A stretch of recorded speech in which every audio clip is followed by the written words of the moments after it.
Hi guys, welcome to my channel. So before we get started, make sure to hit that like button. Also subscribe to my channel. The FIRE movement, Financial Independence Retire Early Explained. So make sure to watch the full video.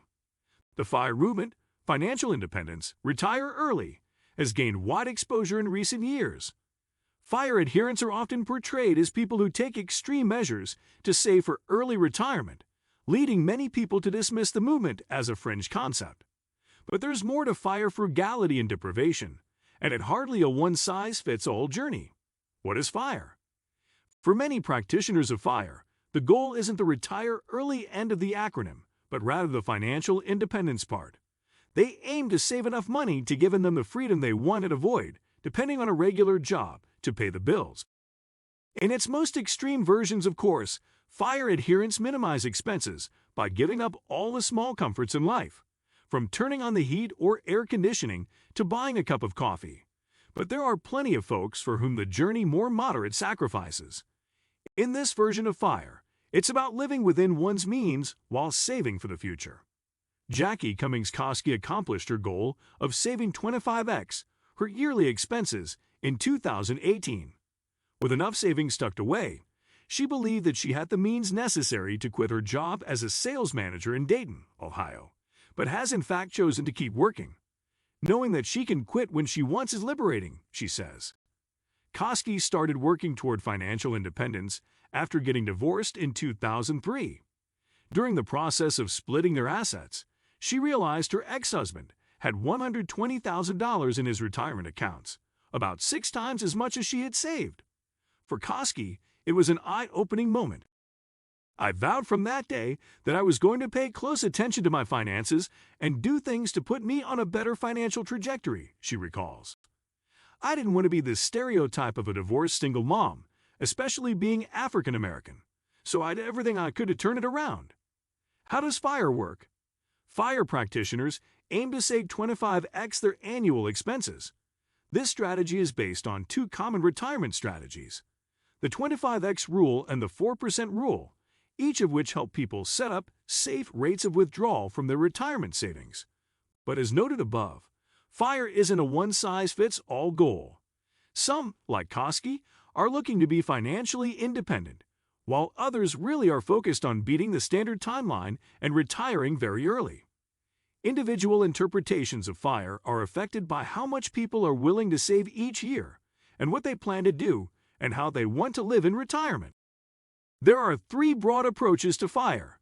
Fat FIRE, being able to retire without altering your current standard of living. This requires the most aggressive saving investment strategies. Lean FIRE, being willing to live a minimalist lifestyle to cut expenses to bone in retirement. Lean FIRE individuals aim to survive on, say, $25,000 annually. Barista FIRE. This is between the 2 extremes of fat and lean FIRE. Maintain more than a minimalist lifestyle in retirement through a combination of savings and part-time or gig work. Savings rates in FIRE. The 3 factors that go into financial independence include your savings rate, investment returns, and withdrawal rate. Here's how that works. First, determine what percentage of your income you can save. Savings can and should include all retirement contributions, any employer matching contributions and money set aside outside of retirement accounts in a taxable brokerage account. Second, take the portion of your current income you spend and multiply that number by 25. For example, someone who spends $50,000 a year would need to accumulate 25 times this amount, or $1.25 million, to achieve FIRE.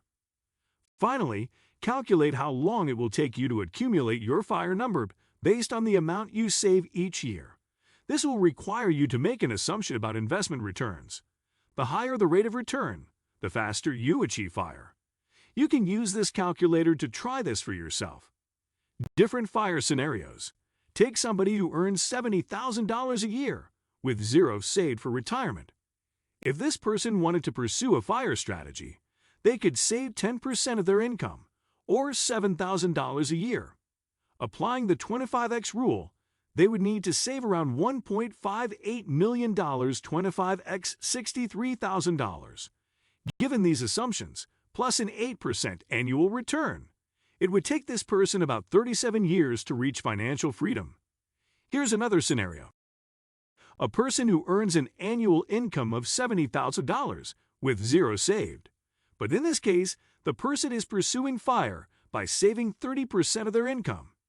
Assuming the same 8% return, it would take them about 22 years to save the same 25x amount to reach financial independence. The more you save, the sooner you'll reach financial independence. If you budget wisely and choose to save 50% of your income under the same scenario, you'd hit financial independence in about 14 years. Common misconceptions about FIRE. People pursue FIRE for a variety of reasons. Not everyone wants to be financially independent just so they can stop working. Koski's decision stems from experiences she had as a child growing up poor. Koski and her 5 brothers were raised by their father, a single parent who worked at a factory in Augusta, Georgia. Koski says they never went without. Their father worked multiple jobs to make ends meet, and they got free lunch at school, but they were living below the poverty line. She recalls how she and her brothers always knew it was almost payday. The fridge was empty. At the time, I didn't realize it, but we were very much living paycheck to paycheck, Koski recalls. The experience made her want to cultivate a very different life. Some say FIRE is only possible for individuals who are ready to forego comfortable lives, now to retire early in the future. But Koski doesn't believe she's sacrificing her current lifestyle to achieve financial independence. I'm not a minimalist. I buy the things that I value and that I like.